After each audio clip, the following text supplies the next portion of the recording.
Sunrisers Hyderabad, the SRH, Orange Army was the best entertaining team of IPL 2024। और मैं ऐसा क्यों कह रहा हूं? अगर हम फाइनल मुकाबले को इरेज कर दें वहां से, तो उनकी जो जर्नी रही थी फाइनल तक की, दैट वाज फिनोमिनल। लेकिन उनका जो मिडिल ऑर्डर था, उनकी जो गेंदबाजी थी, उनकी जो बल्लेबाजी थी, दैट वाज फैंटास्टिक, और वो एक स्ट्रॉन्ग पॉइंट भी था उनका। लेकिन आईपीएल 2025 की बात करूं तो उनका जो मिडिल ऑर्डर है वो उनकी कमजोरी बन सकता है।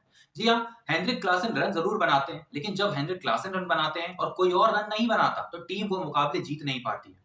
अगर पूरी टीम रन बना रही है और हेनरिक क्लासन के रन आ रहे हैं, तो आपने नोटिस किया होगा that team is winning, everything going right. अगर वो साउथ अफ्रीका की बात कर लूं, मैं वो सनराइज हैदराबाद की बात कर लूं, या फिर ऐसे 20 की बात कर लूं, हर जगह आपने देखा होगा कि हेनरिक क्लासन हिट करते हैं गेंद को, बहुत अच्छा हिट करते हैं। और वो फाइनल में भी देखा हमने T20 या वर्ल्ड कप के, रन अच्छे बनाते हैं, हिट बहुत तगड़ा करते हैं, लेकिन वो फाइनल डेस्टिनेशन तक नहीं पहुंचा पाते हैं अपनी टीम को, चाहे वो फिर इंटरनेशनल टीम के लिए खेल रहे हो या फिर वो आईपीएल में खेल रहे हो।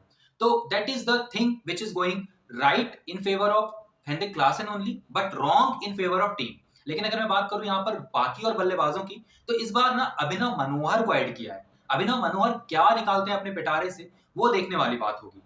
And if I talk about the strongest playing 11 of Sunrise Hyderabad, the Orange Army, it will be like Travis head, Abhishek Sharma, 3 number पर आएंगे ईशान किशन। अगर मैं बात करूं ट्रेविस हेड और अभिषेक शर्मा की, 8 ओवर अगर वो खेल जाते हैं, उसके बाद ईशान किशन के ऊपर से प्रेशर हट जाएगा, जो कि बिग प्राइज मनी का प्रेशर था मुंबई इंडियंस में। और अगर मैं बात करूं ईशान किशन की बल्लेबाजी की, ओडीआई में उनका दोहरा शतक है, T20 में उनका जो प्रदर्शन है वो एक्सीलेंट होता है। अगर शुरुआती ओवर्स की बात करूं, पहले 10 ओवर में बहुत अच्छा प्रदर्शन करते हैं, तो अगर एक विकेट अर्ली डाउन भी हो जाता है, तो we have Ishan Kishan as an opener. अगर बात करें 3 नंबर की, वो बखूबी संभाल लेंगे 3 नंबर को। और अगर मैं बात करूं 4 नंबर की, वहां पर आ जाते हैं अभिनव मनोहर। अभिनव मनोहर के बाद थोड़ा सा आपको नीतीश कुमार रेड्डी को खिलाना है, हेनरिक क्लासन को खिलाना है, ये चीजें देखनी होंगी। लेकिन अगर मैं बात करूं इन दोनों की, सो दे आर परफेक्ट फिट। फिर कमिंडो मेंडिस को आप खिला सकते हैं। अब यहाँ पर 3 ओवरसीज यहीं पर खत्म हो जाते हैं। कमिंडो मेंडिस हो गए, आपके पास हो गए हेनरिक क्लासन, ट्रेविस हेड। अगर बात करें इसके बाद, तो इसके बाद थोड़ा गेंदबाजी आ जाती है।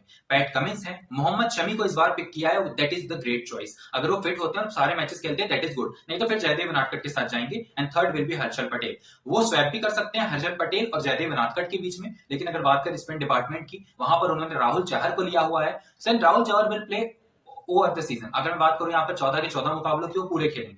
लेकिन अगर बात करें यहाँ पर एडम जैम्पा की, उन्हें इंक्लूड जरूर किया है, लेकिन फिर वो कमिंडो मेंडिस को कम करना पड़ेगा, and then you have to go with an Indian. तो इंडिया में उनके पास क्या है, सचिन बेबी है यहाँ पर, और कुछ यंग बैटर्स हैं जो कि शायद उतना अच्छा परफॉर्म नहीं किए हैं डोमेस्टिक में। लेकिन अगर बात करें यहाँ पर इनकी बल्लेबाजी की, दैट इज प्रॉपर सेट। वो पिछले साल वाला एक्सपेक्टेशन आप नहीं रख सकते कि हर मुकाबले में 250 स्कोर करेंगे। पार्टा पेस जरूर रहने वाली आईपीएल में इस बार भी, because that is the source of entertainment to be honest. उसके बाद एंटरटेनमेंट होगा सनराइज हैदराबाद की तरफ से अगेन, क्योंकि ईशान किशन का इंक्लूजन है वहां पर दिखाई देता है। So honestly, this is the one of the destructive batting lineup of IPL 2025 season. इसके बाद अगर मैं बात करूं गेंदबाजी की, that is also good. अगर आपके पास पैट कमिंस है, आपके पास मोहम्मद शमी है, आपके पास हर्षल पटेल है, नई गेंद का गेंदबाज है आपके पास, पुरानी गेंद का गेंदबाज है, मिडिल ऑर्डर का गेंदबाज है, आप तीनों को कहीं भी यूज कर सकते हैं। Pat Cummins as a captain can way better than any other. अगर मैं बात करूं, he can perform in middle order, in power play, in death overs too. Harshal Patel को भी डेथ ओवर करवाएंगे, और he is the best at there. अगर मैं बात करूं यहाँ पर इनकी स्पिन डिपार्टमेंट की, वो थोड़ा सा कमजोर दिखाई देता है। राहुल चहर अकेले हैं, लेकिन उनका इंक्लूजन बहुत अच्छी चीज है, वो अपग्रेड ही किए हैं मयंक मार्कंडे से ऊपर। लेकिन अगर बात करें यहाँ पर मिडिल ऑर्डर की, थोड़ी सी समस्या दिखाई देती है। ऊपर से अगर आउट हो जाते हैं अभिषेक शर्मा, ट्रेविस हेड और ईशान किशन, थोड़ी सी दिक्कत आएगी, लेकिन संभाल लेंगे हेनरिक क्लासन। 150, 170, 200 का स्कोर तो आप पकड़ के चलिए एवरेज हर मुकाबले में, लेकिन 250 आप हर मुकाबले में एक्सपेक्ट नहीं कर सकते, क्योंकि ट्रेविस हेड की फॉर्म कैसी रहती है वो देखने लायक होगा।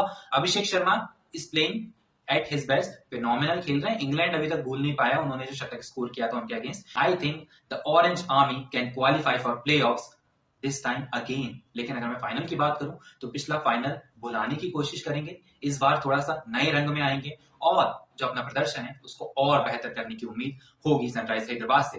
Thank you so much for watching. I will meet you in the next video which will be on Gujarat Titans. Till then stay tuned.